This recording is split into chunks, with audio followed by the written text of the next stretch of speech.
Oh, this is Keith Hall. Welcome back. Today's tutorial in Excel 365, I'm going to teach you how to insert checkboxes in your cells or range of cells. And what we're going to do additionally is when the user then clicks on that checkbox to make it true or false or checked or unchecked, it will highlight the entire row. So we're also going to learn something about conditional formatting. But before I get into that, is conditional formatting is a way that you could set a range of cells and based upon certain conditions, that those range of cells will be conditionally formatted how you set it. And so basically what you would do is select your range of cells, go up to conditional formatting, and then select one of these. But today what we're going to be doing is we're going to be focusing on a new rule here. And the new rule that we're going to be using is we're going to be using a formula to determine which cells to conditionally format. And we're going to set a value or a formula in this box right here. But before we do that, I want to explain to you what the formula is going to be. So let's X out of here. So that formula is basically going to be set here. I'm going to set equal $B4. That's the formula we're going to be using.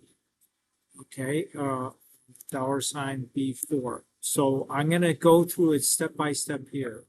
So basically the $B4, what does that mean? That means that the $ before the column letter, which is B, makes the column reference absolute, meaning it will always refer to column B in the formula. And the row number 4 is set to relative, which means that it will adjust as the formula is applied to the other rows in the range. Okay, the starting point that once we get into the conditional formatting option is Excel starts evaluating the formula from the first cell in the selected range, which in this case is going to be B4 once we insert checkboxes over here. Okay, now, what does Excel do behind the scenes when it applies this conditional formatting? Well, it's going to go to cell B4, which is over here. There's going to be a checkbox here. And the formula in the conditional format says equal $B4, which means it checks the value in cell B4. Remember, the formula that we set, no matter what it is, it's going to evaluate the true or false. If it evaluates the true, then that means that the conditional format will be set for that cell or range. Okay, now for once the cell goes to C4, remember it uses that conditional formatting for each cell in the range. So once it goes to C4, the formula states equal $B4. It still checks the value in cell B4. Okay, this pattern now continues across the entire row. Okay, or the entire row, yes, which is range B4 through J4, still checking the value in B4 if it's true or false. Now, when the formula then starts going to the next row, what does that next do? When Excel moves to the next row, which is B5, the formula adjusts to $B5 because of the fact that the cell is remember the B4 is absolute, meaning the column always stays the same, but the row will change as it goes through this behind the scenes. So when Excel moves to the next row, B5, the formula adjusts to $B5. which means that for this row, it's always, as it moves to each cell, it means that it's always going to check the value in B5. So that explains that. And then when it goes to cell C5, the formula $B5 still checks the value in cell B5.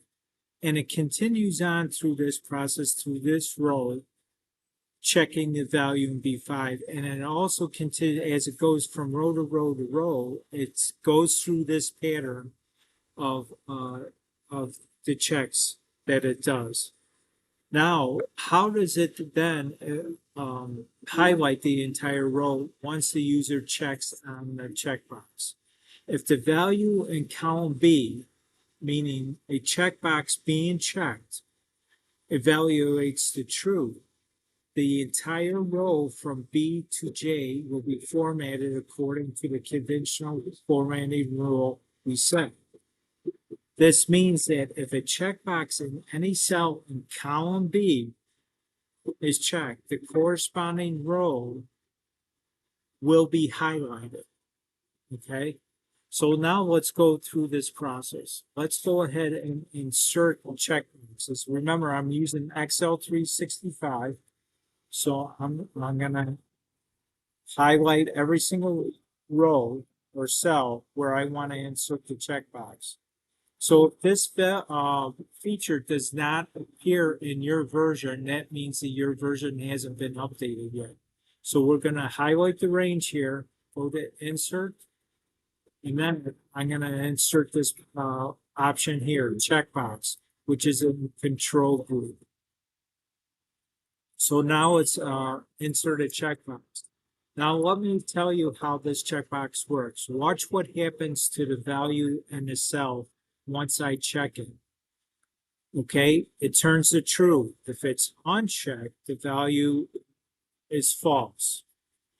Okay, so now let's apply the conditional formatting that we want. So I'm going to highlight the cell in the first range that we want to start, and I'm going to select the entire range. What I did was either you could what I did was Control Shift down arrow selects everything down, and then Control Shift right arrow. It goes to the end of your data range. Now let's go up to Home tab, Conditional Formatting, New Rule, and I'm going to select the Use a Formula to determine which cells to format. So I'm going to press equal, and then I'm going to select the first cell in the range, which is cell B4. And remember, I want to apply this formula, absolute for column B and relative for the row. So what I do is press F4 to cycle through until I get to that option. So again, the column is absolute, but the row is relative. Now let's set the format. So I'm going to click on that. Give me a second of memory. There we go. Now I'm just going to fill the row basically on whatever color I select. I'm going to just select a random color. So I click OK, click OK. Now watch what happens when I click a checkbox. What it does, it goes through this process that we discuss over here on the right, and it highlights the entire row.